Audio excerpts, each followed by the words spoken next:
Slava lui Dumnezeu stă în ascunde a lucrurilor, iar slava împăraților stă în cercetarea lucrurilor. Proverbele 25, versetul 2. Dumnezeu să te binecuvinteze.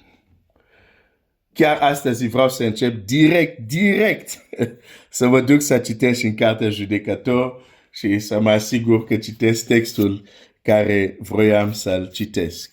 Judecător 13.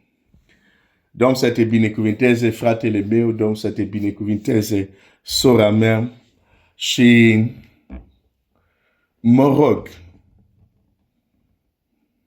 rog că Dumnezeu să se poate și folosi de vasul slab limitat care sunt, dar să aducă anumite lumini în viața ta, care te vor ajuta să nu te oprești în casa lui Potifar. Ieri am dat acest titlu, dar dacă ești cititor al Bibliei, ai înțeles de ce am zis, de ce să te oprești în casa lui Potifar. Iosif e vândut ca sclav, ajunge în Egipt. Și cu siguranță când e vândut la Potifar, începe la nivel cel mai de jos. Dar Potifar își dă seama că tot ce face Iosif propășește, merge. Și Potifar, deci Iosif se urcă până Potifar îl pune stăpânul casei sale. De la sclav la stăpânul în casa unui om important, numesc asta succes. Dar aici este pericolul. Aici este capcanul. Să te mulțumești cu un succes, cu casa lui Potifar, când Dumnezeu va să te pună stăpân peste tot Egipt. Dacă ar fi rămas în casa lui Potifar, nu ar fi experimentat ce înseamnă să fie peste Egipt, și a fost peste Egipt nu pentru el, pentru a salva multe suflete. În această dimineață, hai să fim mai puțin egoist. Știi că dacă ne limităm doar la un nivel de ceea ce Dumnezeu a pregătit pentru noi, alte persoane vor avea de suferit. Nu este doar vorba de noi. Primii care vor suferi sunt cei aproape de tine. Soția ta, copiii tăi, soțul tău, părinții tăi. Când noi ne oprim pe drum, primii care suferă sunt cei aproape de noi.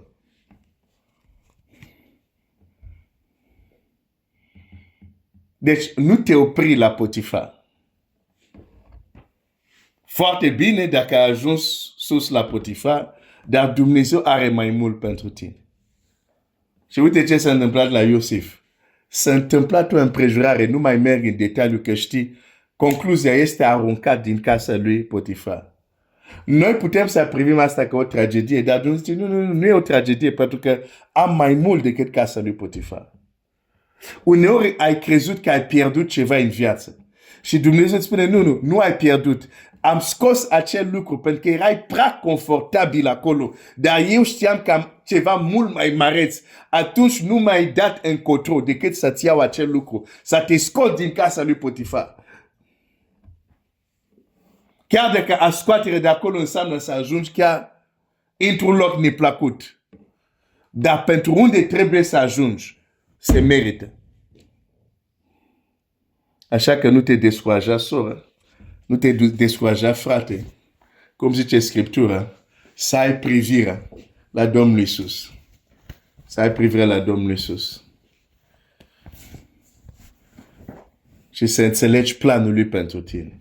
Și planul lui nu este doar să te oprești. La urechea mea a auzit vorbindu-se despre tine. Și să ne urcăm la. Dar acum ochiul meu te-a văzut. Ok. Am zis că voi citi și oare am citit ceva? Ok. Judecător 13, 24. Femeia a născut un fiu și a pus numele Samson, copilul a crescut și Domnul l-a binecuvântat. Și Duhul Domnului a început să-l miște de la Maane Dan între Țora și Eștaol.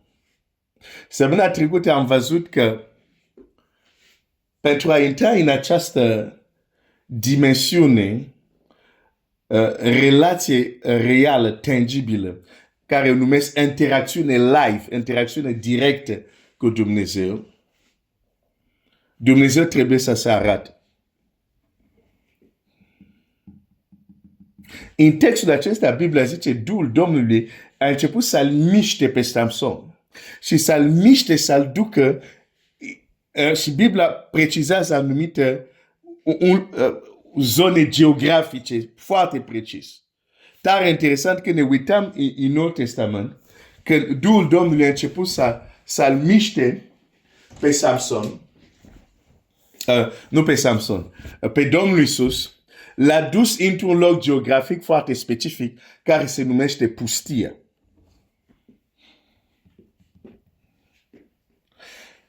Dumnezeu se arată, dar Dumnezeu nu se arată oriunde. Ai.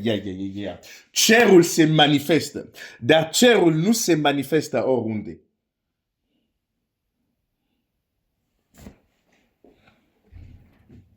Și uneori, mulți copii al lui Dumnezeu nu trec la nivelul, hai să zic altfel, nu lasă că Duhul Domnului să le ducă la o cunoaștere mai adâncă a lui Dumnezeu. Pentru că atunci când sunt mișcat să se ducă în anumite locuri, din cauza tradiții religioase, din cauza obiceiuri religioase, ei nu se mișcă.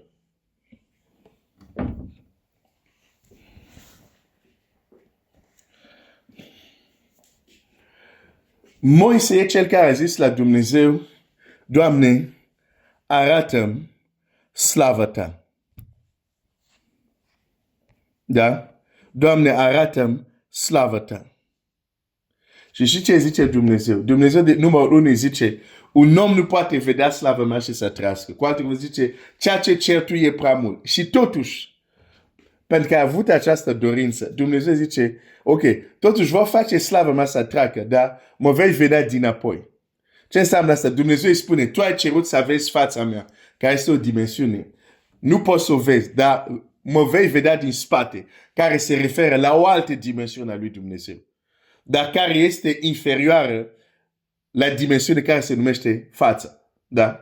Și totuși chiar, bine, inferioară sună ciudat și vorbim de Dumnezeu, dar cred că înțeleg ce vreau să zic. Adică, hai să spun altfel, că inferior nu-mi place nici mie cuvântul ăsta. Hai să zic, dimensiune fața lui era cu o intensitate mai mare decât dimensiune să-l vadă pe dinapoi. Da? Zice așa,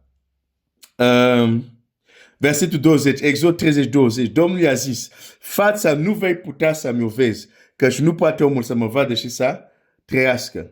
Da? Și la 19 zice, voi face să treacă frumusețea mea și voi chema numele Domnului. Nu, versetul care îl căutam este 22.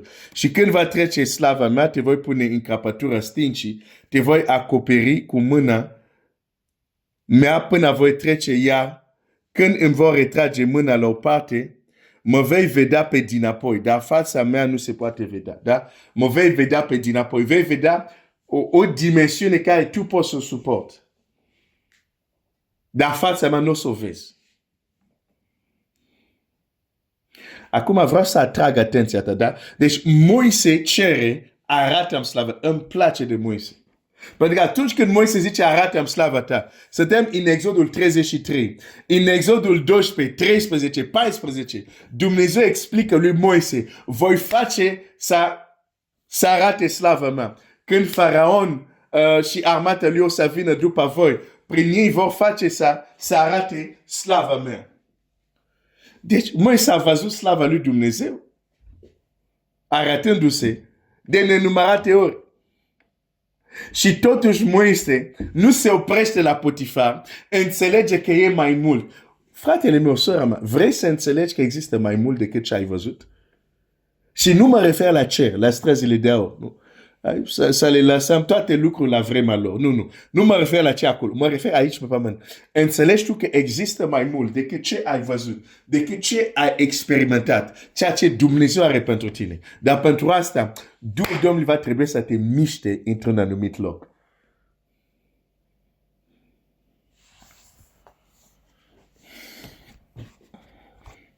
Hai să citesc un text ca să închei.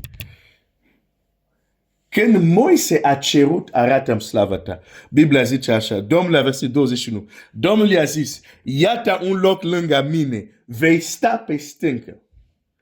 Deci Dumnezeu îi spune, ok, ai cerut ceva foarte intens peste puterile tale, dar o să-ți dau ceea ce poți să suport. Mă voi descoperi, o să te las să vezi ceea ce tu poți să suport.